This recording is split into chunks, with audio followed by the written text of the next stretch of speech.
minha contribuição terá como foco o Poder Judiciário na construção do Estado Democrático de Direito. E eu também aqui buscarei tratar desse tema à luz da proteção judicial na perspectiva dos direitos humanos. Então, eu gostaria de centrar a minha reflexão em duas indagações que eu considero centrais.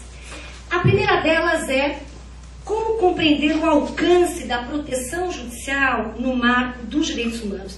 Ou seja, quais são os parâmetros mínimos no campo internacional sobre esse direito fundamental, que é o direito à proteção judicial.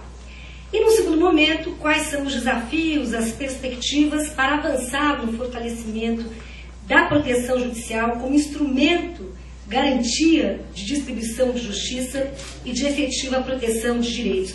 Portanto, falar em direitos humanos, de um lado, é falar o idioma da alteridade, ver no outro um ser merecedor de igual consideração e profundo respeito, que tem aí o direito de desenvolver na sua plenitude as suas potencialidades humanas de forma livre, autônoma e plena. E os direitos humanos, penso eu, eles se inspiram, de um lado, na afirmação da dignidade humana e, no outro lado, na prevenção do sofrimento humano, na prevenção ao sofrimento humano. Eu gostaria aqui de tecer uma observação. Achei muito interessante o recorte e a abordagem que o Rogério emprestou à temática de direitos sexuais e reprodutivos, tendo em vista o contexto brasileiro e o quanto ela se vê ancorada na ótica coletivista e no guarda-chuva do direito à saúde, sob a ótica social. Eu pude estudar esse tema ano passado, num sabático na Alemanha, avaliando a jurisprudência da Corte Europeia de Direitos Humanos no que tange aos direitos sexuais e reprodutivos. E a ótica é oposta. As decisões todas, e aí catalogadas em 3 categorias. 1, proibição da discriminação por orientação sexual, seja nas Forças Armadas, o Reino Unido é recordista em condenações, seja em outras esferas, é a primeira categoria de casos.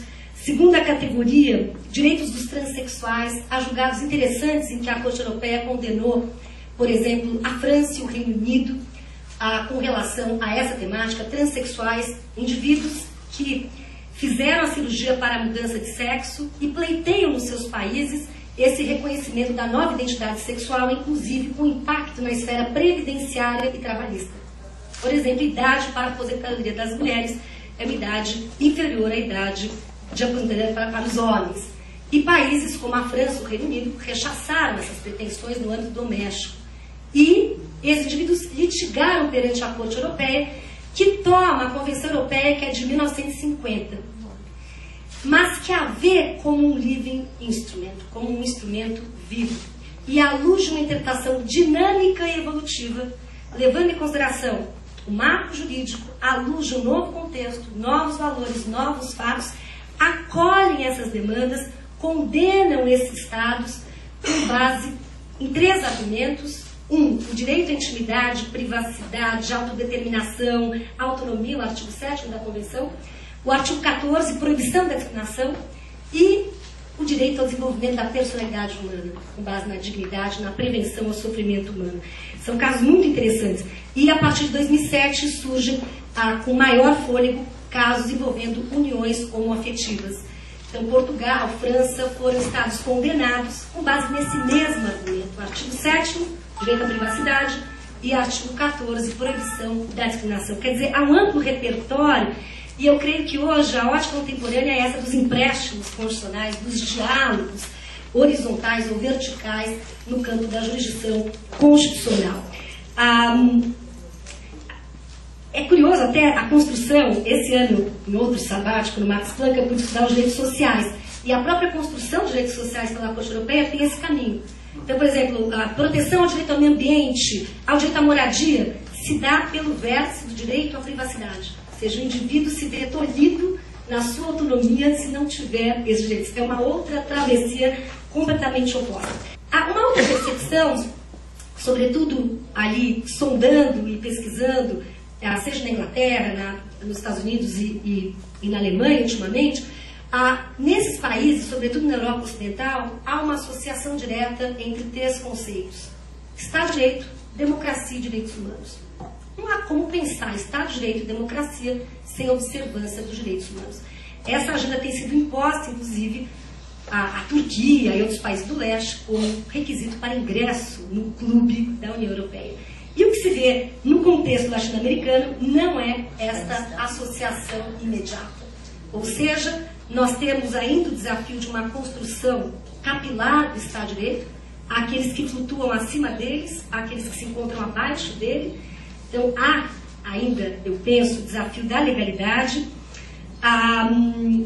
Convivemos com uma democracia política em maturação e temos um forte padrão de violação de direitos humanos, lembrando que a América Latina é a região mais desigual do planeta, mais desigual em termos de indicadores sociais e de distanciamento entre as classes mais vulneráveis e as mais ricas. Então, nesse cenário, quais seriam os parâmetros com relação à proteção judicial? Se nós passarmos a identificar nos tratados internacionais, nesses instrumentos do âmbito global, regional, nós vamos identificar 3 dimensões. Primeiro, não há proteção judicial sem o direito ao livre acesso à justiça. Então, há que se assegurar o acesso à justiça. Segundo, uma dimensão que o Rogério já mencionou: garantia de independência judicial. Nada adianta ter acesso a uma justiça corrompida, desacreditada, não institucionalizada. Então, segundo elemento, independência judicial. E terceiro, o direito a uma prestação jurisdicional efetiva, na hipótese de violação a direitos humanos. Ou seja, a Corte Europeia costuma dizer que os remédios não sejam ilusórios, mas que sejam efetivos, que possam realmente responder com eficácia às violações de direitos. E isso, quando se fala em Estado Democrático de Direito, creio que o Poder Judiciário é qualificado nesse Estado por ser aquele poder que tem a última palavra, ainda que seja um poder desarmado. Ou seja, no Estado Democrático de Direito, é o Poder Judiciário, como poder desarmado, quem tem a última palavra. Ou seja, à luz desse contexto, quais são as propostas, os desafios, as expectativas para avançar no fortalecimento da proteção judicial como garantia e instrumento da distribuição da justiça e da efetiva proteção de direitos? Aqui eu gostaria de destacar 6 desafios que me parecem relevantes na agenda brasileira. Primeiro deles, e aqui os desafios, eles na verdade se inspiram nessas 3 dimensões.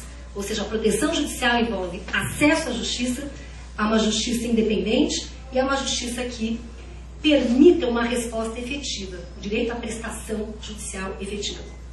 Então, primeiro, ampliar e democratizar o acesso à justiça. E uma outra consideração nesse primeiro desafio é que ainda que eu concorde muito com o professor Rogério, há cada vez mais a abertura do judiciário, sobretudo do STF, para uma agenda de direitos humanos, mas isso é muito recente. A justiça ainda é muito receptiva a um certo tipo de demandas, mas prossegue sendo pouco atenta aos pleitos da cidadania. Portanto, ainda há aquele setor da sociedade que busca o judiciário, sobretudo, para procrastinar processos, para obter vantagens específicas.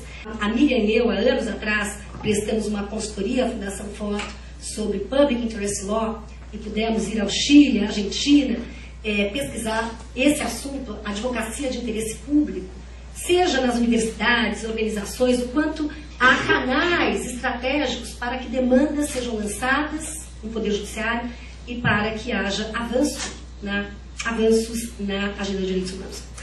A terceira proposta se atém justamente a essa ideia de otimizar a litigância como estratégia jurídica-política para a proteção dos direitos humanos. Foi uma das nossas conclusões, inclusive, nessa consultoria, a necessidade de se ampliar esta litigância orientada por casos emblemáticos, de elevado impacto, que conte com o lastro de legitimidade dos movimentos sociais. Agora, diversamente de outros países, eu tive hoje pela manhã um convidado especial, que era um professor de Direito Constitucional da Universidade de Heidelberg, que está aqui por essa semana em São Paulo, E ele, quando meus alunos comentavam a Lei Fundamental Alemã de 49, quando ela foi adotada, houve uma reforma institucional, foi criada uma Corte Constitucional, a qual todo indivíduo tem acesso livre para levar violação a direitos fundamentais. E essa Corte, na avaliação dele, prestou uma extraordinária contribuição a fomentar uma cultura, uma consciência constitucional em torno dos direitos. E aqui, agora nós temos um novo quadro, mas a minha percepção, não sei se você concorda, Rogério, tudo mudou, mas nada mudou. Qual que é o paradoxo? Diversamente da África do Sul, da Colômbia, de outros países que ritualizaram a Transitional Justice, nós não tivemos reformas institucionais de peso. Então tudo mudou, é a Constituição mais primorosa em direitos. O Obama está ali se desgastando a estabelecer políticas universais no campo da saúde. Nós temos aqui o artigo 196, que prevê isso de longa data. Em suma, é uma Constituição primorosa, mas o artigo 102 prevê que o seu guardião é o STF, herdado num continuismo autoritário, com seu legado pesado, com seus acúmulos jurisprudenciais do passado. Então, houve esse continuismo, não houve uma ruptura. A ruptura, no meu entendimento, só está havendo agora porque nós temos uma renovação drástica dos 11 ministros. O presidente Lula fará a nomeação do 8º nessa gestão. Dos 11, 8 são novos. O 8º será nomeado. Então, há um novo momento. Pautas chegam nunca, assim, até nas aulas de constitucional, os debates sobre vida, liberdade, igualdade, sempre a jurisprudência de outros países, da Corte Europeia. Hoje, olha, nós vamos ter que ler a ação declaratória de constitucionalidade da Lei Maria da Penha, a DIN das cotas raciais, a DPF das uniões homoafetivas, a DIN das células-tronco, a DPF da antecipação terapêutica do parto, a DPF da lei de anistia. A pauta chegou. Por N motivos. Seja porque o legislativo está desacreditado, está vivendo uma crise, e por isso essa pauta é deslocada para o judiciário, seja porque eu endosso o que o Rogério disse, há um instrumental maior que permite o acesso a essa justiça, há maior repertório instrumental e maior legitimação. A figura do amicus curiae, quantas vezes nós, Cladem, participamos de processos ali dando a nossa pitada, lançando estudos, quer dizer, há o que Peter Habermas chama da sociedade aberta aos intérpretes da Constituição. Quer dizer, eu sei que isso é só uma notinha de rodapé, eu sei que não é o centro de debate, mas eu pessoalmente não me sinto muito feliz de ter esse modelo de justiça constitucional em que o Poder Executivo tem o monopólio das indicações. É o Presidente da República que nomeia os 11 ministros que são sabatinados e aprovados pelo Congresso, pelo Senado, perdão. E é um paradoxo, porque o Executivo é o maior violador da Constituição. Se nós avaliarmos o universo de casos que chegam ao Supremo, a maneira significativa deles vem de violação do Poder Executivo. Então, me parece que seria fundamental, ao menos, democratizar as fontes de indicação, retirando do Executivo esse monopólio. E o último ponto é encorajar a aplicação dos instrumentos internacionais de proteção de direitos humanos. Eu penso que nós temos ganhos extraordinários na esfera internacional que hão de ser traduzidos no âmbito doméstico. Eu lembro de ter estado ano passado na Câmara num debate sobre esse assunto, visando a regulamentação da Constituição do artigo 5º, parágrafo 3º, e estava lá o ministro Raul Zaffaroni, que é da Corte Suprema Argentina.